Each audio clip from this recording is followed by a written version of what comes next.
अस्सलाम वालेकुम नाजरीन, नया दौर और खबर से आगे में खुशामदीद। और आज जुम्मे का दिन है और नजम सेठी साहब हमारे साथ हस्बे मामूल मौजूद हैं। मुर्तज़ा सोलंकी साहब भी मेरा साथ देंगे और आज बहुत गर्मा गर्म खबरें हैं मुल्की सियासत पे भी और खित्ते में जो उभरती हुई खतरनाक सूरत हाल है उसके हवाले से भी। इन तमाम सवालात और इश्यूज के ऊपर हम सेठी साहब से गुफ्तगू करेंगे। आपके सवालात और आपके कमेंट्स भी इंक्लूड करेंगे जहाँ तक मुमकिन हो सकेगा। तो मेरे ख्याल से आगाज करते हैं ये जो सबसे पहले सेठी साहब शहबाज शरीफ साहब का क्या मामला है। और अब आपने देखा कि आज जो है वो उन्होंने बदल भी दिया, जो अपनी तर्जुमान एक मुकर्रर कर दिया किस वजह से, और वो उनकी सियासत क्या है, वो चाह क्या रहे हैं, कर क्या रहे हैं और प्रोस्पेक्ट्स क्या हैं। इन सारे सवालों को एक पैकेज डील आपको दे दी है। अब आप इसके ऊपर जो है गुफ्तगू करें जी। और कुछ छट भी दिया करो। देखिए देखिए ना, वो जो डील, वो जिस डील की तलाश में है वो उनकी डील है। हम आपको सवालों की और न्यूज की डील दे रहे हैं ना, तो इसलिए अब आप उसको एक्सेप्ट करें जरा। तो पूछना ये है सेठी साहब आपसे कि जमात तो एक है मुस्लिम लीग नून, अब उसके कितने तर्जुमान हैं? जुबैर साहब जो है वो नवाज शरीफ और मरियम के तर्जुमान हैं, पार्टी की तर्जुमान मरियम औरंगजेब है, और अब सदर साहब जो है शहबाज शरीफ, उन्होंने अपना एक तर्जुमान मुकर्रर कर दिया। तो मतलब तर्जुमान अपना अपना होगा। हाँ बिल्कुल, बड़ा सही सवाल पूछा आपने। एक्चुअली हम भूल गए थे कि पहले आम, नवाज शरीफ साहब और मरियम के एक अलग स्पोक्समैन थे, एक्स गवर्नर सिंध जुबैर साहब। और मरियम औरंगजेब जो थी वो पार्टी की, पार्लियामेंट्री पार्टी की स्पोक्स पर्सन थी, बेस्ड इन इस्लामाबाद। और अब हमने सुना है कि शहबाज शरीफ साहब ने अपना एक नया तर्जुमान। स्पोक्समैन तर्जमान जो है वो कर लिया है। इसका तो इसकी बड़ी अहमियत है। देखिए वो मरियम औरंगजेब पार्टी मैटर्स के ऊपर कमेंट करती थी, मगर अब क्या हुआ है कि शहबाज शरीफ साहब ने क्लियरली ये फील किया है कि उनका जो मौकफ है वो सही तरीके से पार्टी जो है वो पार्टी प्लेटफॉर्म से उसको आगे नहीं बढ़ा रही। अब देखिए ना, ये जो नेशनल गवर्नमेंट वाली जो बात चली है, इसके ऊपर तो बड़ा क्लियर हो गया ना कि मरियम औरंगजेब ने भी और मरियम नवाज शरीफ ने भी ये लाइन ली कि नहीं नहीं नहीं, वो ये नहीं कह रहे थे, वो एक्चुअली ये कह रहे थे। वो तो रेकन्सिलिएशन की बात कर रहे थे, नेशनल गवर्नमेंट का तो खाता ही नहीं है। मगर शायद खाका नवाजी साहब ने तो बड़ा स्ट्रेट फॉरवर्ड ये कह दिया। पहले कहने के मैंने सुना नहीं, उसके बाद जब उनको कहा गया कि नहीं नहीं उन्होंने ऐसी बात की है, तो उन्होंने आगे से कहा फिर नहीं, this is not part of national government, तो हो ही नहीं सकती। पीडीएम की अलायंस के साथ इलेक्शन भी लड़ी जा सकती है, उसके बाद जाहिर है हिस्सा भी दिया जा सकता है, बट नेशनल गवर्नमेंट का जो कॉन्सेप्ट है वो तो पीएमएलएन डजंट एक्सेप्ट। और स्पेशली कि नेशनल गवर्नमेंट के अंदर तो फिर पीटीआई भी शामिल करनी पड़ेगी। कैसी नेशनल गवर्नमेंट है जिसमें पीटीआई नहीं होगी? तो पीटीआई तो इनकी शक्ल नहीं देखना चाहती, तो नेशनल गवर्नमेंट कहां से बनेगी? तो मतलब ये है कि मेरा ख्याल है ये हो सकता है कि शहबाज शरीफ साहब जो कहना चाह रहे थे वो नहीं कह सके, और शायद वो यही कहना चाह रहे थे कि यार आगे बड़े मुश्किल हालात आ रहे हैं, सबको मिलजुल के ही काम करना पड़ेगा। और यहाँ तक उन्होंने कहा कि हमारी अगर नून लीग की गवर्नमेंट आती है तो हम तो चाहेंगे कि इसमें इंक्लूसिव गवर्नमेंट की जाए, ताकि जो मसाइल हैं बड़े खतरनाक किस्म के उनको मिलजुल के हल किया जाए, लड़ाई झगड़े ना किए जाएं, क्योंकि नेशनल इंटरेस्ट इज इन्वॉल्व। मगर वो कह गए नेशनल गवर्नमेंट। अब नेशनल गवर्नमेंट से तो बहुत सी चीजें लोग इंटरप्रेट करते हैं, इसलिए ये कंफ्यूजन हो गई। अगर अब ये जो शहबाज शरीफ साहब ने कदम उठाया कि अपना स्पोक्समैन एक नॉमिनेट कर दिया है, दिस इज वेरी इंपॉर्टेंट। इसकी दो रीजंस हैं व्हाई आई से इट्स वेरी इंपॉर्टेंट। एक तो खैर मेरा ख्याल है सभी को पता है कि शहबाज शरीफ साहब जाहिर है वो अब ये समझते हैं कि नहीं, मेरा मौकफ जो है मैं खुद ही डिफेंड करूंगा, आप लोग मेहरबानी करके मेरे व्यूज के ऊपर ना मत तबसरा करें।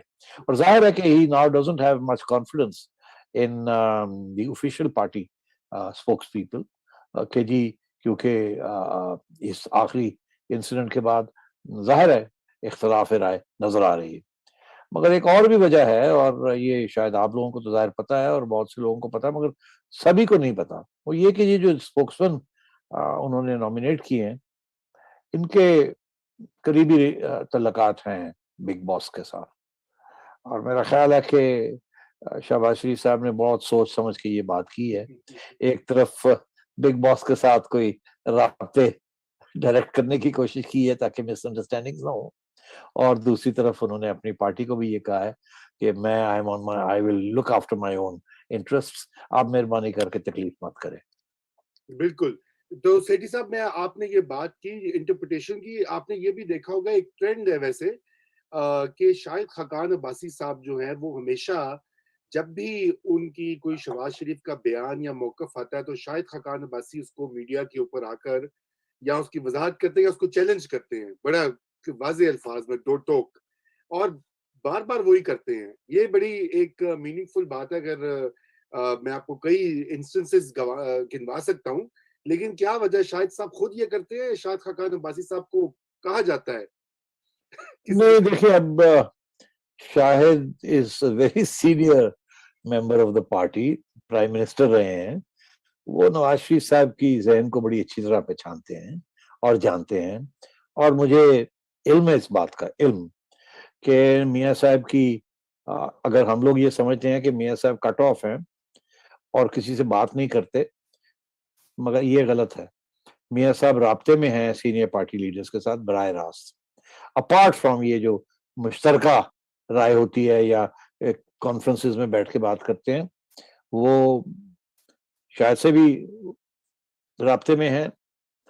मरियम नवाज से तो ऑब्वियसली राब्ते में है, और फ्रॉम टाइम टू टाइम वो अगर जरूरत पड़े तो वो और लोगों के साथ भी, फॉर एग्जांपल राना सनाउल्लाह साहब, और लोगों के साथ भी बराह रास्त वो बात कर लेते हैं।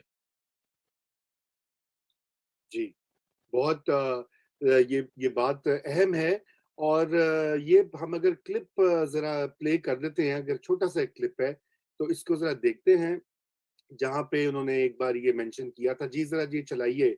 उन्होंने कौमी हुकूमत का वैसे ज़िक्र नहीं किया, वो भी कुछ मिस इंटरप्रिटेशन कह रहे हैं कि वो हो गई, उन्होंने शायद ये बात किया। वैसे मुझे तो ये ख्याल आ रहा था कि शायद उन्होंने ये हक दिलाने के लिए, और सुतेली माँ का जो कराची के साथ हम सब ने मिलकर जो रवैया अख्तियार किया 74 सालों में, to transform Karachi into the most growing city in this region. अगर लाहौर अल्हम्दुलिल्लाह एक पाकिस्तान का बहुत खूबसूरत शहर बन सकता है, why not Karachi? It is possible, it is not impossible.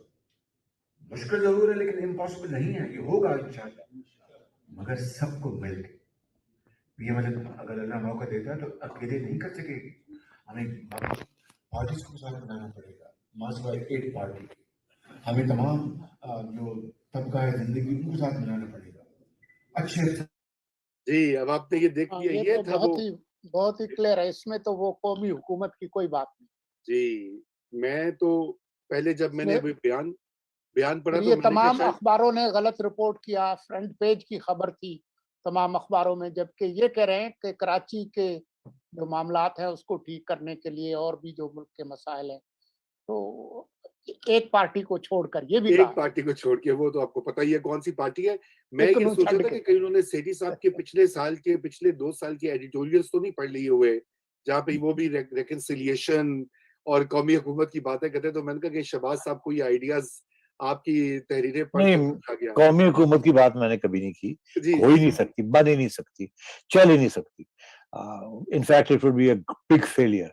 मगर बात यह है कि मैं सिर्फ सोलंकी साहब की सिर्फ एक सवाल पूछूंगा अब, कि सोलंकी साहब के फेवरेट अखबार ने, अंग्रेजी अखबार ने ये रिपोर्टिंग की थी, तो जी। क्या सोलंकी साहब आप ये कह रहे हैं कि वो आपका फेवरेट अखबार जो है, आजकल तो फवाद चौधरी साहब का भी वो फेवरेट अखबार है, वो उसकी रिपोर्टिंग ठीक नहीं है?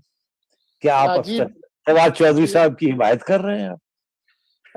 मेरे ख्याल में ये मेरे फेवरेट अखबार ने नहीं बल्कि तमाम अखबारों ने फ्रंट पेज पे ये बात छापी थी, और मेरे जरा ये कहते हैं कि पार्टी के अंदर से ही किस एक सीनियर लीडर ने मीडिया को कहा कि शहबाज शरीफ के हवाले से ये बात आप कोट कर लें कि उन्होंने कौमी हुकूमत की बात की है। इस वजह से फिर जो काफ़ी मीडिया के इदारों ने उसको सच समझकर कहा, लेकिन जो सीइंग इज़ बिलीविंग, तो जब शहबाज शरीफ का ये मैंने क्लिप देखा, तो मेरे लिए तो ये बात बहुत वाज़ेह है कि उन्होंने कौमी हुकूमत की बात नहीं की। फिर हैरानगी की बात यह है, मैं इस बात को थोड़ा सा और आगे लेके चलूंगा। हैरानगी की बात यह है कि शहबाज शरीफ साहब ने तरदीद नहीं की या की है, और दूसरी बात नहीं, ये कि क्या सारी सियासी जमात जो है PMLN, उनको सबको गलत फहमी हुई, किसी ने चेक नहीं किया कि ये सही है ये गलत है, और शुरू हो गए, including Maryam and both Maryams. जी सोलंकी साहब इसका भी जवाब देना। देखिए, गुड क्वेश्चन। हाँ, गुड क्वेश्चन। लेकिन इसी वजह अच्छा, से वो आपको याद, आपको पता है ना वो ये वाला, sorry sorry sorry sorry sorry मैंने ये कहना था सेठी साहब कि वो मरियम औरंगजेब को इसीलिए शायद जो है वो रिमूव किया गया है, या उनको उन्होंने अपना खुद तर्जुमान रख लिया ताकि ये मिस रिपोर्टिंग ना हो सके। और इससे जाहिर बात होती है, साबित होती है, और चॉइस जैसे आपने इशारा कर दिया कि वो बड़े करीबी हैं पावरफुल क्वार्टर्स के, खान साहब जो हैं उनके नए तर्जुमान हैं, तो इसका मतलब है कि शहबाज साहब तो लगे हुए हैं अपनी जो उनका ना सिर्फ हिकमत अमली है उसकी तरफ, बल्कि वो उससे पीछे नहीं हट रहे। अब सवाल ये पैदा होता है कि क्या कामयाब हो पाएंगे, गिवन के आपका जो आज का एडिटोरियल है उसमें भी जिक्र आपने किया है अर्ली इलेक्शन का, और ये कि दोबारा से तैयारियां हैं धांधली की या इलेक्शन को फिक्स करने की, तो शहबाज साहब कैसे इसको ओवरकम कर पाएंगे जबकि इतनी ज्यादा फोर्सेस इस वक्त इमरान खान के पीछे खड़ी हुई हैं? देखिए, before I answer that question, आपने कहा कि मरियम औरंगजेब जो है अब वो नहीं रहेंगी पार्टी की स्पोक्समैन। मेरा ख्याल है ये अब इशू जो है ये खड़ा तो होगा। अभी तक तो शायद कोई फैसला नहीं हुआ कि ऐसे होगा या नहीं होगा, मगर मेरा ख्याल है कि नवाज शरीफ साहब यही चाहेंगे कि पार्टी की जो स्पोक्स पर्सन है वो एक ही होनी चाहिए और वो मरियम औरंगजेब ही होनी चाहिए। अब बात यह है कि लोग अपने पर्सनल स्पोक्समैन रख सकते हैं, मगर ये कोई अच्छी ट्रेडिशन नहीं है, इसके साथ कंफ्यूजन ही होगी। और मैं समझता हूँ कि इसके ऊपर नून लीग वालों को जरा बैठ के सोचना चाहिए। और दूसरी बात यह है कि रजा मरियम औरंगजेब से ज्यादा मेहनत करने वाली खातून और PMLN को डिफेंड करने वाली और हर एक को डिफेंड करने वाली उसके जो लीडर्स हैं PML के, ऐसी खातून नहीं है। मेरा ख्याल है वो 18 घंटे काम करती हैं। शायद खाकान अब्बासी को डिफेंड करना हो उसके किसी बयान को तो मरियम औरंगजेब, मरियम नवाज के किसी बयान को डिफेंड करना हो तो मरियम औरंगजेब, शहबाज शरीफ साहब के भी अब तक बयान को डिफेंड करना हो तो मरियम औरंगजेब। मरियम औरंगजेब राना सनाडा की हेयरिंग्स पे पहुंचती हैं, मरियम नवाज की हेयरिंग्स पे पहुंचती हैं, शायद खाकान, मतलब PMLN का लीडर कहीं भी कोई हेयरिंग हो रही है, कुछ हो रही है, मरियम वहां होती है। मैं समझता हूँ शी इज, ये पिछले साल 1.5 साल से तो इतनी ज्यादा उनकी एनर्जी नजर आ रही है और in defence of a party कि मैं दाद देता हूँ, honestly ट्रेमेंडस work she is doing. और थोड़ी सी आज मायूसी तो हुई होगी ये जो डेवलपमेंट हुई है, और मैं चाहूंगा कि अगर ये नून लीग वाले कोई बात किसी की सुनते हैं, पता नहीं किसकी सुनते हैं, सोलंकी साहब की शायद सुनते हो, मेरी तो नहीं सुनते तो वो ये है कि मियां नवाज शरीफ को चाहिए फोन उठा के और मरियम से बात करें, औरंगजेब से, और उन्हें उन्हें हौसला अफजाई करें कि ऐसी कोई बात नहीं है, इसका कोई इतने इम्प्लीकेशंस नहीं है, you are doing a great job और you should carry on doing it. Because थोड़ी सी मायूसी तो जरूर हुई होगी यार, ये क्या हो गया। और अब बहुत से लोग ये डिस्कशन कर रहे होंगे ना, जो आज हम भी कर रहे हैं, कि अब मरियम औरंगजेब की क्या हैसियत होगी, क्या नहीं होगी, so on and so fourth. तो आई थिंक नून लीग जितनी जल्दी इसके ऊपर पर्दा डाले या इसको, ये जो क्रैक ना डेवलप कर रहा है, इसको पेपर ओवर करे जल्दी, वो बेहतर रहेगा इनके लिए। सही, बिल्कुल सही जी। अच्छा, आपका अगला सवाल क्या था, मैं भूल गया हूँ मुझे बातें करते आपके करते। इदारिये से मुतल्लिका था कि अर्ली इलेक्शन की नवीद या तैयारी और रिगिंग की प्लानिंग जो है, जो आपने इशारा किया है कि इलेक्ट्रॉनिक वोटिंग, ओवरसीज पाकिस्तानीज के वोट्स वगैरह वगैरह। यार रजा देखें, मैं और कुछ ये अरसे भी से बता दें कि अर्ली इलेक्शन की आखिरकार क्या जरूरत क्या है, जी क्यों हाँ, नहीं? मैं काफी अरसे से देख रहा हूं कि इमरान खान साहब बड़ी फुर्ती दिखा रहे हैं आजकल। फ्रंट पेज पे जैसे रहील शरीफ साहब आते थे, आजकल इमरान खान साहब आ रहे हैं। और जहाँ कोई भी फीता काटना हो, ना भी काटना हो तो पहुंच जाते हैं। और कुछ ऐसे लगता है कि कुछ चीजें तो अभी हवा में ही हैं, तो फीते काटने शुरू हो गए हैं। और ऐसे लग रहा है कि जैसे एक इंप्रेशन क्रिएट किया जा रहा है कि हम बड़ी डेवलपमेंट कर रहे हैं। और शहबाज शरीफ क्या था, हम हैं तो क्या गम है। और इमरान खान जो है ना, अब वो एज अ ग्रेट पॉलिटिशियन छोड़े, इज नाउ अपना एक इमेज बनाने की कोशिश कर रहे हैं एज ए डूअर, कि मैं भी ये कर रहा हूं, मैं भी ये कर रहा हूं, हम ये कर रहे हैं, हम वो कर रहे हैं। और ये फीते काटने वाला जो खाता है, ये यही होता है। चौहान साहब ने तो दांत के साथ फीता अभी मैंने सुना काटा, एक कैंची नहीं चल रही थी, मगर इमरान खान साहब जो है वो, उनके लिए पीछे बैकअप कैंची भी होती होगी, आई एम श्योर। तो is all over the place. अच्छा, अब इनमें से बहुत से ऐसे प्रोजेक्ट्स हैं जो कि neither here nor there, I mean no prime minister would go to inaugurate these things, और पता भी नहीं है, अभी कागज पे ही है। मगर चले, मगर ये बड़ी इंटरेस्टिंग है ये। और इसके साथ साथ अब सुनने में ये भी आ रहा है कि इमरान खान साहब ने अपने मिनिस्टर्स को भी ये कहा है कि फोकस ऑन डेवलपमेंट। तो एक तो ये कि शो करो कि डेवलपमेंट है। पंजाब में बुज़दार साहब को भी यही कि जी करें। अब ये सप्लीमेंट निकला है, इतना बड़ा लंबा चौड़ा सप्लीमेंट, फिर ये federal government 3 years of Imran Khan, अरे भाई you have nothing to show for it but disaster, और आप अपनी कारकर्दगी दिखाना चाह रहे हैं, जिसका मतलब पूरा एक प्रोपेगेंडा एफर्ट हो रहा है। तो ये Y in the 3rd year? अगर ऐसी काम करना ही था तो 5वें साल जाके करते, ताकि लोगों के ज़हन में याद रहता। और अभी आपके पास 2 साल हैं, तो अगर 2 साल हैं तो कुछ कारकर्दगी करके भी दिखाते। ये जो सारी महंगाई है, ये है वो, शायद आप इस पे काबू कर लेते, तो बेहतर वही वक्त था। अभी तो वैसे ही आपको कोई यकीन नहीं करेगा। तो ये क्यों इतनी जल्दी ये शुरू कर दिया है वो एक्टिविटी जो कि इलेक्शन ईयर में होती है? पैसे भी खर्च किए जाते हैं, बजट जो है वो खुल के स्पेंड किए जाते हैं, इकोनॉमिक ग्रोथ को रिवाइव किया जाता है, और कर्जे लिए जाते हैं ताकि यार जितना भी है डालें डालें, ताकि आवाम को कुछ पसंद आए बात। तो ये 3रे साल अभी हुआ है, तो अभी जाके इन्होंने शुरू कर दिया। तो इससे मुझे ये शक पड़ा कि क्या कोई ऐसी सूरत हाल हो सकती है कि ये अगले साल ही इलेक्शन करा लें किसी वक्त, और अगर ऐसे है तो उसकी वजह क्या होगी? क्योंकि कारकर्दगी में तो डिसअप्रूवल रेटिंग सबसे हाई है, कोई अप्रूवल है ही नहीं, किसी से पूछ लें आप। पीटीआई वाले भी अगर आप उनको टीवी पे मत लाएं और बाहर बैठ के बात करें तो मानते हैं कि हाँ यार ये तो है, नहीं नहीं मगर ठीक हो जाएगा, ठीक हो जाएगा, मान देते हैं कि अभी तक कुछ नहीं हुआ मगर आगे ठीक हो जाएगा, चले। मगर टीवी पे आके तो जाहिर है ये भी नहीं मानते कुछ नहीं हुआ, वो तो वही प्रोपेगेंडा पूरा चल रहा है। अच्छा, अब बात ये है कि ये क्या है, क्या कोई चांसेस हैं अगले साल इलेक्शन के? अच्छा, अब इसमें इमरान खान साहब या एस्टेब्लिशमेंट की जो भी मुश्तरका फैसला होगा, ये मुश्तरका फैसला हो सकता है। ये भी हो सकता है कि इमरान खान साहब का अपना फैसला हो। मैं एक्सप्लेन करता हूँ। अभी पहले मैं आपको बता दूं reasons for why they could be an early election. I don't know, मगर अगर लॉजिक सोचनी है तो क्योंकि इमरान खान साहब या एस्टेब्लिशमेंट ने तो हमें किसी किस्म की हिंट भी नहीं दी अवार्ड फ्रॉम ये जो चीजें आप और हम देख रहे हैं। तो बात यह है कि देखिए, अगर तो इलेक्शन का मकसद ये है कि डिसअप्रूवल अपनी जगह, लैक ऑफ क्रेडिबिलिटी अपनी जगह, वोट है या नहीं है वो अपनी जगह, मगर इलेक्शन करानी है, और इलेक्शन इसीलिए कराते हैं कि आप जीत जाएं। हारने के लिए तो इलेक्शन नहीं कराते। तो अगर आपने इलेक्शन करवानी है तो इसका ये मतलब है कि इसके बावजूद कि आप बड़े अनपॉपुलर हैं, आप फिर भी समझते हैं आप जीत जाएंगे। तो जीतने का तरीका क्या है, कैसे जीतेंगे आप? जीत तो सकते नहीं है फ्री एंड फेयर इलेक्शन, ये तो सभी को पता है। तो फिर एक ही तरीका है कि इलेक्शन को रिग किया जाए और बड़े पैमाने पर रिग किया जाए। मगर बड़े पैमाने पे कैसे रिग करेंगे आप?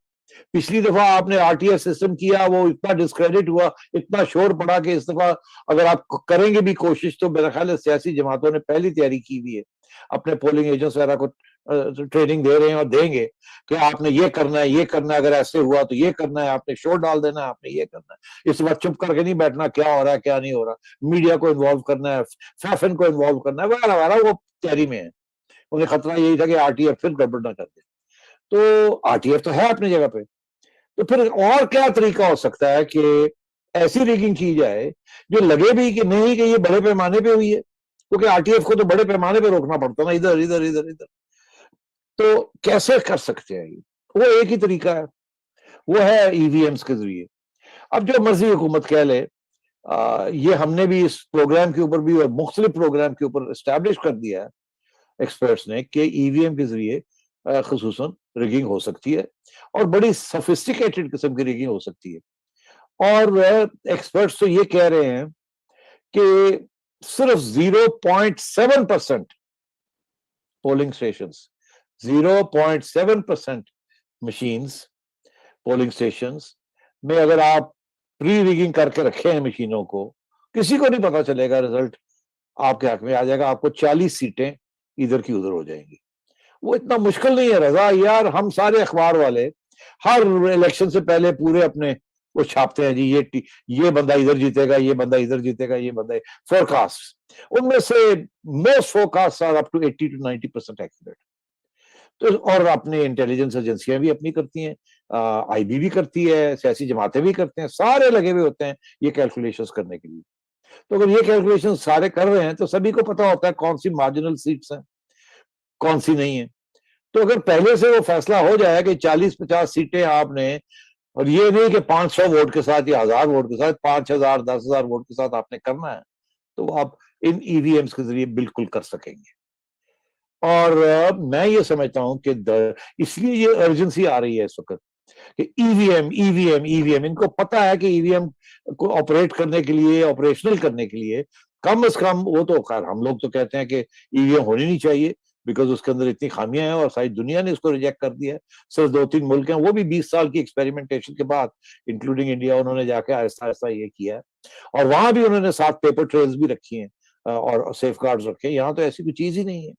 तो अब बात यह है कि अगर ये अगले साल तक ये ईवीएम्स को ऑपरेशनल ले आते हैं तो then you can bet your bottom dollar. ये इसीलिए किया जा रहा है ताकि इलेक्शन जीती जाए और पता ही ना चले किसी को कि हुआ क्या क्या नहीं हुआ, क्योंकि अगर जो प्रोग्रामिंग ईवीएम की होगी सिलेक्टेड, वो पहले से ही हो जाएगी, किसी को पता नहीं चलेगा। और जैसे ही इलेक्शन खत्म होती है, आखिरी वोट चला जाता है और वो काउंटिंग हो जाती है, तो वो रिकॉर्ड जो है वो इरेज हो जाता है। इसलिए मैं समझता हूं कि ये वजूहत थी। तो मैं सोच रहा था कि यार ये कुछ दाल में काला है, हो सकता है ना हो, मगर ये पक्की बात है मेरे जहन में कि खान साहब बिल्कुल ये ऑप्शन अपने पास रखना चाह रहे हैं कि कब मैं इलेक्शन कराऊं, अर्ली कराऊं, लेट कराऊं, कैसे कराऊं। और फिर आखिरी एक और रीजन है मेरा, देखिए ये भी छुपी भी बात नहीं है, रहने देना आगे हम यहाँ मिन मिन करें। बात यह है कि ना एस्टेब्लिशमेंट ना गवर्नमेंट चाहती है कि काजी फायज ईसा साहब चीफ जस्टिस बने। अब इसमें रहने देना इसको कि जी मिन मिन करें, नहीं करेंगे। और कोशिश पूरी है उनकी कि इनको निकाला जाए किसी तरीके के साथ, और ये कोशिश जारी है और जारी रहेगी। Make no mistake about it. Qazi Faez Isa अगर बाई 2023 में चीफ जस्टिस बन गए तो मैं आपको बता रहा हूं कि ये सारी चालाकियां जो हो रही है ना और गैर आईनी चीजें जो होने जा रही हैं, काजी साहब इज अ स्ट्रिक्ट कॉन्स्टिट्यूशनलिस्ट। वो किसी सियासी जमात के साथ उनका तल्लुक नहीं है, वो एक इंडिविजुअल्स कॉन्स्टिट्यूशनलिस्ट हैं और डेमोक्रेट हैं। और आपने देख ही लिया कितने उनकी जान है उनके अंदर, और सारा बार जो है उनके साथ खड़ा है, सिविल सोसाइटी उनके साथ खड़ी है, सियासी जमातें except for PTI and establishment उनके साथ खड़ी है। अब बात यह है कि अगर काजी फायज ईसा साहब 23 में बनी जाते हैं चीफ जस्टिस, तो सुप्रीम कोर्ट के अंदर आज के जो हालात हैं ये तब्दील हो जाएंगे।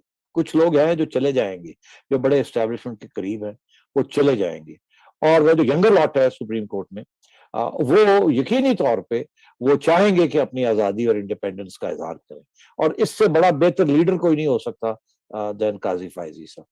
तो हालात बदल जाएंगे। तो 23 में फिर रिगिंग शिगिंग आप भूल जाएं, वो तो ये स्ट्राइक डाउन हो जाएगा ईवीएम ही, मैं आपको कह रहा हूँ अपील के अंदर। और तो इसलिए मुझे ऐसे लगता है कि इनका ये ख्याल है कि जल्दी जल्दी ये कर लिया जाए, उस मरहले तक पहुंचे ही ना। और आखिरी बात, अब आपने ये सबक छेड़ ही दिया, इससे मैंने कुछ सोच विचार की भी है, लिखा भी है। अब देखिए अगले साल एक और बहुत अहम फैसला होना है, जनरल बाजवा ने तो कह दिया कि मैं एक्सटेंशन नहीं मांग रहा। वो तो ये भी कह रहे थे कि मैंने पिछली दफा भी नहीं मांगी थी, मगर मुझे दे दी इन्होंने, मैं ठीक है ले ली। मगर वो कह रहे हैं कि लोग मुझे कह रहे हैं कि उन्होंने बाजवा साहब से ये सुना और वो लोग क्रेडिबल लोग हैं, इसलिए मैं रिपीट कर रहा हूँ। जनरल साहब कह रहे हैं मैंने कोई एक्सटेंशन लेनी, I am going to go home. तो फिर ये देखना है who will be the next army chief. और अगर नेक्स्ट आर्मी चीफ जो है is again part of the old establishment policy, तो फिर I think chances are that establishment policy vis-a-vis Imran Khan नहीं तब्दील होगी। Establishment policy in other words support रहेगा। Establishment policy towards Noon League same रहेगी, नहीं कोई चेंज होगा, हॉस्टाइल होंगे। और पीपल्स पार्टी के साथ मेरा ख्याल है एस्टैब्लिशमेंट काम करेगी, जहां भी उनको जरूरत पड़ी वो काम करेगी। और अगर पीपल्स पार्टी ने थोड़े बहुत पर फैलाने की कोशिश की तो पीपल्स पार्टी को सिंध से भी उनकी वहां भी छुट्टी हो जाएगी। जी, ये तो बड़ी आपने जो है खतरनाक किस्म का सिनेरियो बिल्ड किया है। लेकिन सेठी साहब मुझे ये बताइए कि ये हम पहले भी इस पे बात करते रहे हैं, जो आपने ज़िक्र किया कि जो परफॉर्मेंस रही है, जो मुल्क में अदम इत्मीनान है इन्वेस्टर्स में, अवाम में, तो एस्टेब्लिशमेंट भी तो जो सिग्नल्स दिखती है ना, वो मतलब कोई इस सोसाइटी से डिलिंक्ड तो नहीं है, आइसोलेटेड तो नहीं है। आर्मी के कैडर्स जो हैं आखिर वो भी इसी माशरे से आते हैं, वो भी सुनते हैं अपने घरों से, रिश्तेदारों से। तो आपके ख्याल से वो क्या वो मजीद जो है तैयार हैं टू गेट द फ्लैक जिसे कहते हैं अंग्रेजी में फॉर दिस चॉइस? क्योंकि ये एक बार फिर अगर रिपीट होता है 2018 तो उनकी साथ तो फिर और भी उस पे लोग सवाल उठाएंगे। लोग तो सवाल उठाएंगे, मगर क्या आपका ख्याल है 3 साल से लोग सवाल नहीं उठा रहे? 4 साल से, 5 साल से, जब से नवाज शरीफ साहब को ओवरथ्रो पनामा करने केस की हुआ है। कोशिशें हो रही हैं बाहर से भी और अंदर से भी, तो ये कोई नई बात तो नहीं है।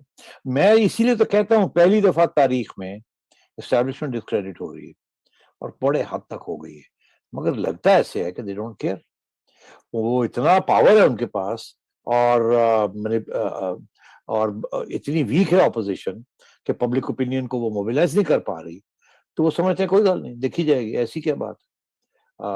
तो नहीं हो सकता है, होना नहीं चाहिए, मगर हो सकता है। मगर आप देखिए ना, ये क्रेडिबिलिटी का प्रॉब्लम तो जुडिशरी में भी आ गया।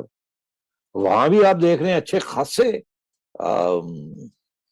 जजेस जो हैं, जिस किस्म के बयान आ रहे हैं और जिस किस्म की जजमेंट्स आ रही हैं, सवालिया निशान खड़े होने शुरू हो गए हैं।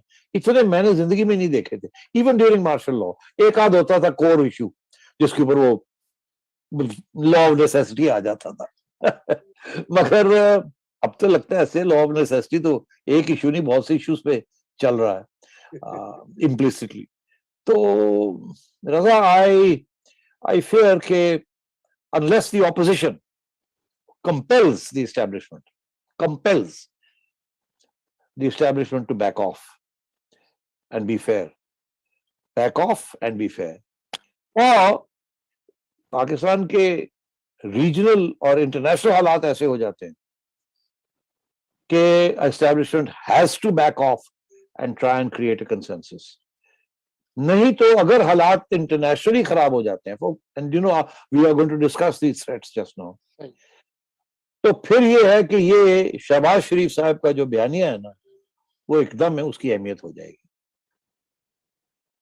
शहबाज शरीफ साहब का बयानिया की अहमियत होगी उस वक्त व्हेन उनको वहां एस्टैब्लिशमेंट के अंदर पाकिस्तान को खतरा नजर आएगा, जिसके साथ एस्टैब्लिशमेंट को भी खतरा है, जाहिर है। तो फिर ये कि इमरान खान साहब तो अभी भी आप देख रहे हैं एस्टैब्लिशमेंट की तरफ से एक किस्म का बयान आता है और खान साहब जो है वो थोड़ा टेंजेंट मार के कुछ और कह देते हैं और फिर सवाल खड़े हो जाते हैं जी मगर जब बाजवा तो ये कह रहे थे कि जी नॉर्मलाइजेशन ऑफ इंडिया, और इमरान खान कहते हैं सवाल ही पैदा नहीं होता। इमरान खान साहब कहते हैं कि जी तालिबान जो है उन्होंने स्लेवरी जो है छक्का मार दिया, स्लेवरी को आजाद हो गए। एस्टैब्लिशमेंट की बात वहां हम जब बात पूछते हैं या करते हैं या उनकी ब्रीफिंग सुनते हैं, वो कहते हैं कि हम तो इस वक्त इंटरनेशनल कम्युनिटी के साथ खड़े हैं और खतरात बहुत से हैं और इसमें ठीक है ये जो कुछ हुआ, अमेरिका चला गया, बड़ी अच्छी बात है, फॉरेन इंटरवेंशन नहीं होनी चाहिए, मगर मसले आगे बढ़े हैं, we have to be very careful. उधर तो वो केयरफुल और इधर छक्के मार रहे हैं इमरान खान साहब। सो ये चीजें चल रही हैं। तो मैं ये समझता हूँ कि we need to look out कि या तो ऑपोजिशन जो है ये लॉन्ग मार्चेस की धमकियां खत्म करके कर दे फिर, और फिर मार खाए, और फिर ठीक है, फिर उसके साथ कोई हलचल तो हो ना, एस्टैब्लिशमेंट को सोचना पड़े कोई बात। अभी तो सोचने की जरूरत ही नहीं है। तो या फिर इंटरनेशनल रिलेशंस ऐसे एक सिचुएशन में पहुंच जाएं where establishment needs the support of the opposition. अच्छा, अब बात ये जो सारी मीटिंग्स हो रही है ना, पार्लियामेंटेरियंस ये वो वाला, इसका एक मकसद ये भी है कि सॉफन अप दी कि जी नेशनल इंटरेस्ट डिमांड करता है कि we stick on the same page, national interest demand करता है we stick on the same page. मगर बात ये अभी वो नेशनल इंटरेस्ट वाली क्राइसिस अभी आई नहीं। कल को अगर कोई अमेरिका के साथ स्केपगोटिंग हो जाती है या और बहुत सी चीजें होंगी जो आगे हम डिस्कस करेंगे, बड़े जबरदस्त चैलेंजेस हैं आगे, बड़े खतरनाक चैलेंजेस हैं तालिबान को और फिर बाय एसोसिएशन पाकिस्तान को, बिकॉज अब मुश्किल हो गया है तालिबान को और पाकिस्तान, अफगान तालिबान को और पाकिस्तान को सेपरेट करना। And I explain when we discuss this issue. तो मैं समझता हूँ कि to answer your question, the establishment has to be compelled either by domestic or by international circumstances. Domestic, और अगर ऐसे हुआ तो फिर शहबाज शरीफ का बयानिया बड़ा रेलेवेंट हो जाएगा। एंड आई थिंक यही शहबाज शरीफ साहब जो है ना, उनकी सोच है कि something has to give sooner और लेटर। ऐसे चल नहीं सकता मगर ये तो थियरी में है ना, ऐसे चल नहीं सकता। चल भी सकता है, मार्शल लॉ आते हैं, वो कहते हैं चल नहीं सकते, और वो 10 साल 12 साल काट जाते हैं। फिर एक वेव आती है तो वो खुद तो कोई नहीं छोड़ के जाता। अब ये एक चीज है, वो उन्होंने इतनी कुर्बानियां दी हैं एस्टैब्लिशमेंट ने इस हाइब्रिड सिस्टम को बनाने के लिए, अपनी भी मिस करा ली इन द प्रोसेस। तो अब आपका ख्याल है रातों रात चेंज हो जाएगा? नहीं। और अभी जो हाई कमांड है, मेरा ख्याल है वहां भी कोई चेंज ऑफ पॉलिसी या सोच नहीं है। तो हाई कमांड चेंज हो तो फिर वो आगे की बात है, देखा जाएगा। बिल्कुल ठीक, बिल्कुल ठीक। ये तो मेक सेंस। जी सोलंकी साहब। सेठी साहब, और भी कैलेंडर पे बहुत सारी तारीखें हैं। आपने कुछ कैलेंडर्स का जिक्र किया, एक अगले साल नवंबर का जिक्र किया, और इलेक्शन ड्यू तो है, पार्लियामान की मुद्दत अगस्त 2023 तक, लेकिन चेयरमैन नैब का तकरीबन 1 महीना रह गया है। 7 अक्टूबर को उनका आखिरी दिन होगा।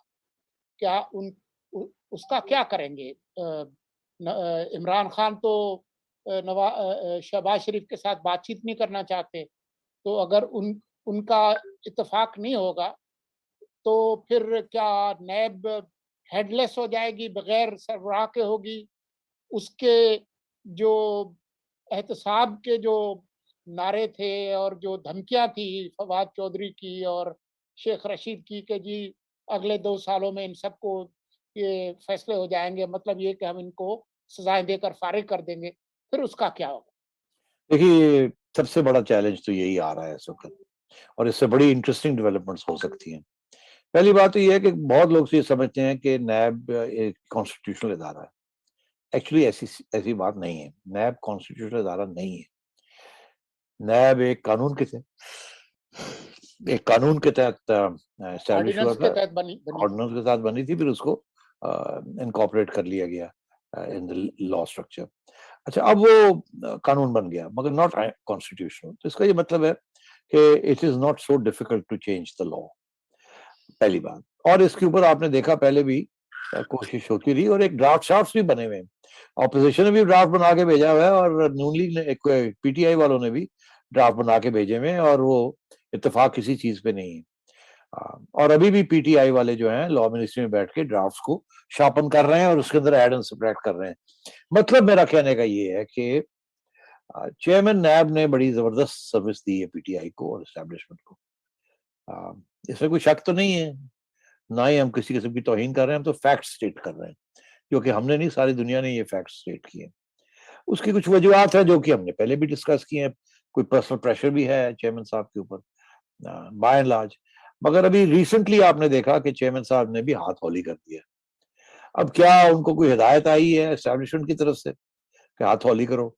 This is not a time to carry on in the same way, या ये कि उन्होंने खुद ही सोचा है कि मैं नहीं चाहता, जब मेरी रिटायरमेंट की बात आ रही है, या तो मैंने कोई आगे कोई ओहदा लेना है, एम्बेसडर बनना है या कुछ बनना है, या मैंने एक्सटेंशन सीख करनी है, तो उसके साथ ये ना हो कि ऑपोजिशन इतना शोर डाल दे कि मुझे शर्मिंदगी का बायस हो। तो इसलिए हो सकता है कि उन्होंने खुद हाथ खींच लिया हो, या उनको हिदायत हुई है कि यार हालात जिसके संगे हाथ हौली रखो, क्योंकि आप देख रहे हैं ना, नैब ने हाथ हौली रखा हुआ है ऑपोजिशन के ऊपर इन द लास्ट 6 months, हौली हो गया। तो अब चेयरमैन साहब के क्या क्या होने जा रहा है उनके साथ, ऐसे है कि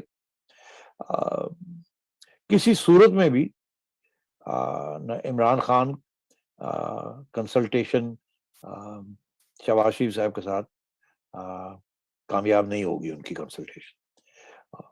कंसल्टेशन ये भी नहीं लिखा हुआ कि मीनिंगफुल कंसल्टेशन होगी, हालांकि मीनिंगफुल एक्सपेक्ट किया जाता है कि जो भी कंसल्टेशन होगी वो मीनिंगफुल होगी, कोई उसके नोट्स बनेंगे, कुछ सुप्रीम सब कोर्ट कुछ का एक फैसला मौजूद है इस हवाले से, फैसला भी जज मौजूद निसार है। अली खान। तो मगर मैं समझता हूँ कि अगर इमरान खान साहब ने वो खाता खोला कि चले जी हमें कंसल्टेशन कर लेते हैं विद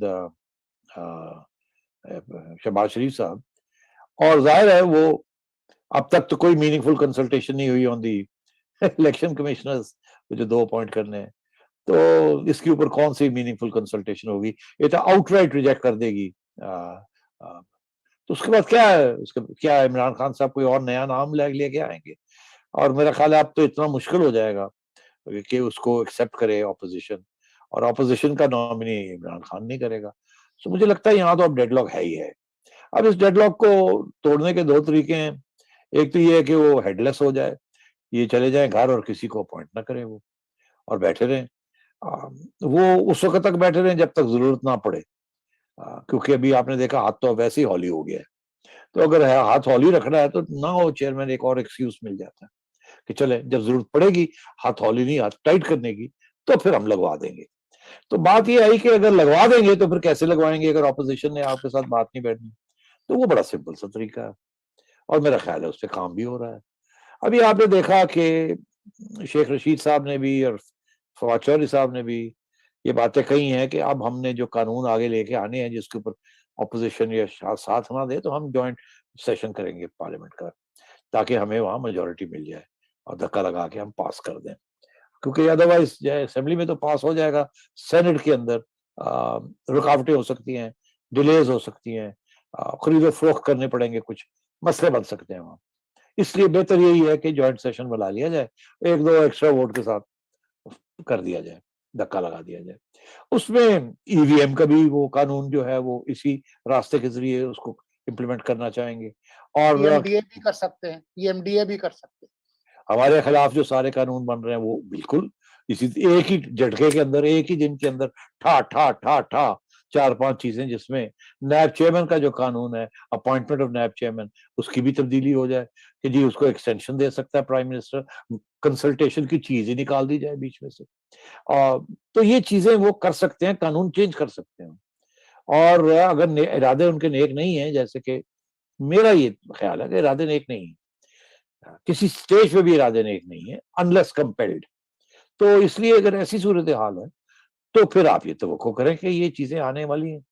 तो नैब चेयरमैन साहब रह भी सकते हैं, घर भी जा सकते हैं, मगर क्या वो जो तलवार है नैब की वो ऑपोजिशन पे रहेगी किसी स्टेज पे भी, या इस चेयरमैन को एक्सटेंशन मिल जाएगी या नया चेयरमैन ले आएंगे विदाउट कंसल्टेशन, और या कानून चेंज कर देंगे इस तरीके के साथ कि काम चलता रहे उनका जिस तरीके से वो चाहते हैं। मैं आप दोनों की याद दहानी ये भी करवाना चाहता हूँ कि सुप्रीम कोर्ट के जजेस जो है, तो सर्विंग भी और साबिक भी, वो भी नैब की जो रोल है उसके ऊपर सवालात उठा चुके हैं, बड़ी दो टोक अल्फाज में उसको पॉलिटिकल इंजीनियरिंग का एक जरिया बता चुके हैं। जब जस्टिस मकबूल बाकिर का फैसला था, उससे पहले खोसा साहब ने अपनी फेयरवेल स्पीच में कहा। तो बात ये भी है सेठी साहब कि ये सुप्रीम कोर्ट के जजेस जब ये बातें कह देते हैं, फैसलों में ये रकम हो जाती है, और सुप्रीम कोर्ट की कही हुई बात जो है वो कानून ही होता है, वो सब पे लागू होता है, तो फिर इसके बाद तो फॉलो अप क्यों नहीं होता? मतलब अगर वो कह रहे हैं बार बार ये पॉलिटिकल इंजीनियरिंग है, मतलब देखिए फेयर कमेंट है, फेयर क्वेश्चन अच्छा नहीं, फेयर कमेंट है, मगर मैं इसका जवाब ये दूं कि चाहिए ना ऑपोजिशन को कि ये पैग लेके और पिटिशन करें और केस बनाए जाए, अपील करें कि जी ये कर रहे ये कर रहे ये कर रहे, जज आजाद ने ये कहा ये कहा ये कहा, 184(3) के अंदर इसको टेकअप करें, पिटिशन करें, या एक्चुअल बना के जेल लेके जाए, वो कहें जी। और उसका सबसे बड़ा केस ही बनता है ये कि आप खुद कहते हैं कि यहाँ ये हालात है, कोर्ट करे जजेस को जजमेंट्स, तो उसके बाद फिर मुश्किल हो जाएगा ना सुप्रीम कोर्ट को कि केस को ना देखे। तो मेरा ख्याल है कि ये चीजें आएंगी जब ये कोई कानून में तब्दीली करने की कोशिश करेंगे, तो जाहिर है उसको फौरी तौर पे अनकॉन्स्टिट्यूशनल या अल्ट्रा वायरीज या इस किस्म की जरूर कोई ना कोई अपील उसके खिलाफ आएगी। तो ये मामला जो है ना ये चलेगा। अलबत्ता सिंपलेस्ट थिंग ये हो सकती है जिसके अंदर कम इम्कान है कि वो उसको चैलेंज इस तरीके से किया जाए कि हम इसको टेम्पररी 6 महीने की एक्सटेंशन दे देते हैं या 1 साल की एक्सटेंशन दे देते हैं, क्योंकि ये चेयरमैन जो है ये दोनों सियासी जमातों ने या सारी सियासी जमातों ने मुश्तरका तौर पे इनको सेलेक्ट किया, तो हम इनको सिर्फ एक्सटेंशन दे देते हैं। तो उसको चैलेंज करना जो है ना वो इतना आसान नहीं होगा, मगर अगर ये कि कानून तब्दील करते हैं इस हद तक कि जी बहुत सी चीजें उसमें नहीं डाल देते हैं कि जी कंसल्टेशन की जरूरत ही नहीं है, ये नहीं है वो नहीं, तो फिर वो चैलेंज भी हो सकता है और सक्सेसफुली। बिल्कुल। तो क्विकली हमारा टाइम निकल रहा है, मैं चाह रहा हूँ कि क्विकली हम ये भी बात कर लें अफगानिस्तान के अंदर जो इस वक्त स्टेलमेट है, तातुल है, और जो वहाँ पे सूरत हाल उभर रही है, तो वो क्या है, और उसका फिर जाहिर बात है पाकिस्तान का बड़ा डायरेक्ट और गहरा ताल्लुक भी है, असर भी होगा उसका, उसके ऊपर सैदी साहब आपके क्या व्यूज हैं? और ये भी कि आज ये ऐलान कल से कह रहे थे कि आज अपनी वो नई जो हुकूमत है उसका ऐलान करेंगे, लेकिन आज उन्होंने हुकूमत का ऐलान नहीं किया और कहा कि जी अभी 2-3 रोज और इसका इंतजार करें। और अभी जब हम गुफ्तगू कर रहे हैं, तालिबान ये दावा कर रहे हैं कि पंजशीर को उन्होंने फतह कर लिया है। अच्छा, बात यह है जी कि इस वक्त तालिबान के सामने जो चैलेंजेस हैं मैं वो गिन देता हूँ आपको, और आपको खुद ही एहसास हो जाएगा कि कितने मुश्किल चैलेंजेस हैं और कैसे ये सारा सिलसिला डिरेल हो सकता है, जिसकी वजह से बहुत बड़ी क्राइसिस अफगानिस्तान में तो खैर होएगी, पाकिस्तान में भी आ सकती है, उसका जो कॉन्सिक्वेंस है। देखिए, सबसे पहली बात तो ये कि इस वक्त सारी दुनिया इंतजार कर रही है कि 3-4 ऐसे पॉलिसी डिसीजंस तालिबान करें जिसके साथ दुनिया थोड़ी सी मुतमईन हो, जो ये कहते हैं वही करते हैं। सबसे पहले तो ये कि इंक्लूसिव गवर्नमेंट। अब आपने पहली दफा देखा एक डिले तो हो गई है। मैं आज आपको मतलब ऑन रिकॉर्ड ये कह रहा हूं कि जो भी ये हुकूमत इंक्लूसिव, सो कॉल्ड इंक्लूसिव हुकूमत बनाएंगे उसके ऊपर तनकीद होगी, तबसरे होंगे, तनकीद होगी, लड़ाई झगड़े होंगे, इंटरनेशनल कम्युनिटी के साथ भी और अंदरूनी भी। ये मुमकिन नहीं है कि तालिबान जैसी आइडियोलॉजिकल फोर्स ऐसी इंक्लूसिव हुकूमत बनाए जो कि ट्रूली इंक्लूसिव हो, क्योंकि ट्रूली इंक्लूसिव हुकूमत में पावर शेयरिंग करनी पड़ती है। मेरा नहीं ख्याल कि कोर इश्यूज के ऊपर तालिबान कोई पावर शेयरिंग करने के लिए तैयार है। अलबत्ता ठीक है, इधर से एक ले लिया, एक उधर से ले लिया, इधर से ले लिया खाता भरने के लिए, मगर I think this is going to be the biggest challenge. और मेरा ख्याल है उन्हें एहसास है इस बात का। तालिबान के अंदर भी ग्रुप्स हैं, एक काबुल ग्रुप है, कंदाहारी ग्रुप है, एक मुल्ला उमर ग्रुप है, एक दूसरे ग्रुप्स हैं, फिर जो हकानी नेटवर्क के जो अपने कनेक्शंस हैं और तल्लकात हैं उनकी भी बहुत बड़े स्टेक्स हैं। सो मैं समझता हूँ तालिबान के अंदर भी बड़े इश्यूज हैं, वहां भी फाइटिंग होगी over ministries and over, not only over ministries की पावर शेयरिंग किसके साथ करनी है और कैसे करनी है आपस में, और उसके बाद फिर जो बाहरी लोग बैठे हुए हैं उनके साथ कैसे करना है। It's going to be a difficult, heart breaking and tumultuous exercise. फिर इंटरनेशनल कम्युनिटी बैठी हुई, वो कहेंगे उसको क्यों नहीं रखा, उसको क्यों नहीं रखा, वो फलाना है, ये है, वो है, लोग भागेंगे उनके पास। तो एक तो ये इश्यू है। दूसरा इश्यू ये है कि इंटरनेशनल कम्युनिटी और पाकिस्तान खुद ये देख रहे हैं कि तालिबान जो है वो अब इकोनॉमी कैसे चलाते हैं, गवर्नेंस के जो इश्यूज हैं वो कैसे करेंगे। सारे गवर्नेंस वाले लोग तो भाग रहे हैं और ये उनको जाने दे रहे हैं कि जाएं जाएं जाएं, ब्रेन ड्रेन हो रही है। अगर रोकते हैं तो लोग शोर डाल देते हैं इंटरनेशनल कम्युनिटी की, आप रोक रहे हैं लोगों को, आपने तो वादा किया था जो जाना चाहे चला जाए, और जो जाना चाह रहा है वो ये वही लोग हैं जिन्होंने पिछले 20 साल में काबुल की हुकूमत चलाई है, जो बिजली चलाते हैं, पेट्रोल दिलवाते हैं, डेट्स लेते हैं, स्टेट बैंक चलाते हैं, एजुकेशन मिनिस्ट्री चलाते हैं, हेल्थ मिनिस्ट्री चलाते हैं, एटसेट्रा। तो एक तो ये कि अगर आप ऑल इंक्लूसिव गवर्नमेंट नहीं बना सकते और वहां तनकीद हो रही है, उसके बाद आप एक गवर्नेंस की तरफ जाते हैं और वहां भी ये फटे पड़ जाते हैं और आप फेल हो जाते हैं, या वहां भी लड़ाई झगड़े शुरू हो जाते हैं और बॉयकॉट शुरू हो जाती है और लोग आते हैं नहीं जाते, और कोई ट्रिगर हैप्पी तालिबान ग्रुप कोई गड़बड़ कर देता है, टाटू कर देता है, गुस्से में आके तो यू सोचिए आप ये सारा जो स्ट्रक्चर है ये हिल जाएगा। तीसरी जो सबसे अहम बात है, इक्वली अहम, वो ये कि ये जो इंटरनेशनल कम्युनिटी के कंसर्न्स हैं, अपार्ट फ्रॉम गवर्नेंस, गवर्नेंस के साथ तो पैसे के लिंक है ना, गवर्नेंस के इशारे होंगे, सही लोग आएंगे, बैठेंगे, लगेगा कि हो रहे हैं, इंटरनेशनल कम्युनिटी उनके साथ नेगोशिएट करेगी कि अच्छा जी आपको कितने पैसे देने हैं फॉर नेशन बिल्डिंग और आपको मिनिस्ट्री चलाने के लिए। तो वो तो अगर होंगे नहीं तो बात किससे होगी। तो तीसरी चीज ये कि जी ये जो ह्यूमन राइट्स का इश्यू है, खवातीन का इश्यू है, मीडिया का इश्यू है, दीज आर, अब बाइडेन एडमिनिस्ट्रेशन के लिए ये इंपॉर्टेंट है, यूरोप के लिए ये इंपॉर्टेंट है, एज इंपॉर्टेंट। और वो जो पैसे लेके बैठे हुए हैं ना और रिकग्निशन की थ्रेट लेके बैठे हुए हैं, वो उनको लेके बैठेंगे जब तक ये सारे इश्यूज क्लियर नहीं होंगे। और मुझे ऐसे लग रहा है कि ये बहुत सीरियस चैलेंजेस हैं फॉर द तालिबान। आपने पंशीर की बात की, ये तो अभी कुछ भी नहीं है। अभी वो लोग जो उनके साथ बैठने के लिए तैयार है, अब्दुल्ला और वगैरह वगैरह, करजई एंड नॉर्दर्न अलायंस वाले पुराने लोग, रशीद दोस्तम वगैरह और भी बहुत से हैं, वो उठ के चले जाएंगे जब देखेंगे ना यहाँ तो काम नहीं चलना, यहाँ को पैसे भी नहीं आ रहे, इंटरनेशनल कम्युनिटी भी एक्सेप्ट नहीं कर रही, वो कहेंगे जाओ जाके बैठिए और अपने रीजनल बेसिस को स्ट्रॉन्ग करते हैं। और रशिया तो वहां बैठा ही है, रशिया के सारे ये प्रॉक्सीज रहे हैं एट वन स्टेज और दी अदर, ये बिल्कुल होगा। फिर ये भी हो सकता है कि पाकिस्तान भी अपने हाथ पैर मारने शुरू कर दे कि जी फिर ये तो कोई गड़बड़ होने जा रही है, हम भी किसी को सपोर्ट करें, तो it will descend into chaos. बहुत चैलेंजेस है तालिबान के लिए, बड़ी जबरदस्त मैच्योरिटी चाहिए, अगले 6 महीने के अंदर अंदर स्टेबलाइजेशन करनी है, इंक्लूजन करनी है, ह्यूमन राइट्स देने हैं, गवर्नमेंट चलानी है, वॉट ऑन कंट्री जहां सारे टेक्नीशियंस उठ के चले गए या जा रहे हैं या रुकना नहीं चाहते, पैसे है नहीं, उनका जो करेंसी है वो आधी हो गई है और भी गिरेगी, ग्रोथ खत्म हो चुकी है, बेरोजगारी बढ़ेगी, फैमिन आ जाएगी वहां। मैं डराने की कोशिश नहीं कर रहा हूं, अगर सही तरीके से हैंडल ना किया गया तो ये खतरात हैं, फूड शॉर्टेजेस वगैरह वगैरह।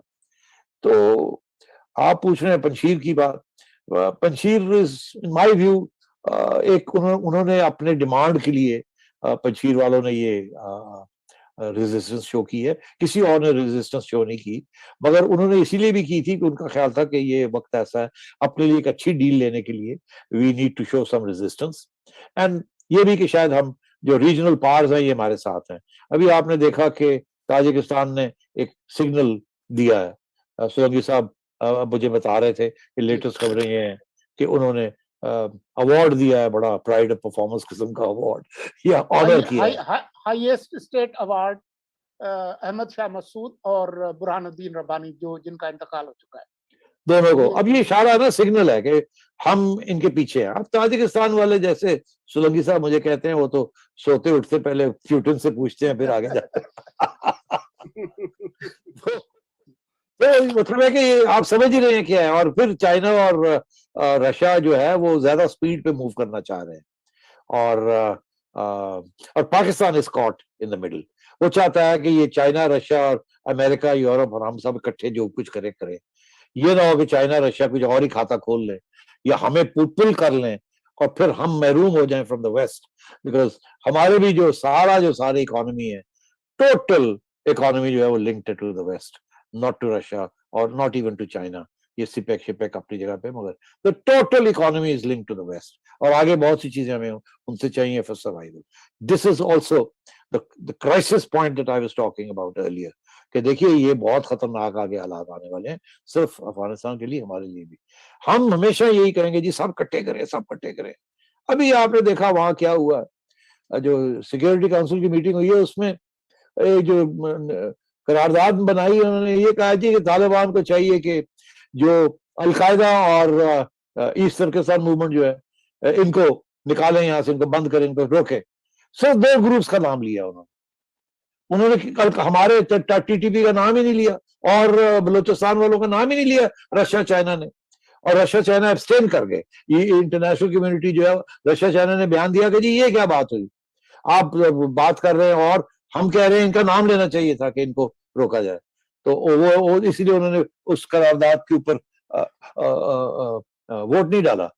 करारदाद जनरल सी, उन्होंने कहा नहीं उसमें डालना चाहिए था, ये हम एब्सटेन करते हैं। अरे भाई वो डालना चाहिए था तो हमारे पाकिस्तानी तालिबान नहीं डालने चाहिए, तो उसकी तो बात ही कोई नहीं कर रहा। ना अमेरिका कर रहा है, ना अमेरिका अलकायदा की बात कर रहा है और आईएस की बात कर रहा है, रूस अलकायदा की बात कर रहा है और चाइना तुर्कमेनिस्तान ईस्ट तुर्किस्तान की बात कर रहा है। वो हमारे तालिबान कहाँ गए जो हमारा जिनसे सबसे ज्यादा खतरा है, उसकी बात ही कोई नहीं कर रहा। तो हमारी यही इसीलिए पोजीशन ये है कि वी शुड बी मिलके, ये जो भी होना है ये मिलके करेंगे ताकि वहां अफगानिस्तान के अंदर कोई एक सिंगल ग्रुप किसी के खिलाफ भी हो वो वहां अब ना जम पक सके, और उन सबको एलिमिनेट करना है या न्यूट्रलाइज करना है या विन ओवर करना है, जो भी करना है। But Afghanistan can not be an exporting house of Taliban, of terrorism और लिबरेशन और freedom movements for any of the regional countries और including the rest of the world. तो मगर वहां तो बात जा नहीं रही है, हर जो पावर है वो अपने लोगों की बात कर रहा है, दूसरों की तो बात ही नहीं कर रहा। तो ये बड़े आगे चैलेंजेस आ रहे हैं, बड़े मसले बनने जा रहे हैं। जी, बिल्कुल, बहुत गंभीर किस्म के मसाइल हैं और कोई मेरे ख्याल से आसान सॉल्यूशन है नहीं। और यही आने वाले दिनों में ना सिर्फ अफगानिस्तान को बल्कि रीजन को और हमें भी इसके असरात जो हैं हम पे भी मुरतब होंगे। तो सेठी साहब हमारा टाइम जो है वो बिल्कुल ख़त्म हो चुका है। आज के लिए बहुत शुक्रिया सोलंकी साहब, शुक्रिया आपका भी, और इंशाल्लाह नाज़रीन कल आपसे शब 9 बजे फिर मुलाकात होगी। तब तक के लिए खुदा हाफ़िज़। खुदा हाफिज जी।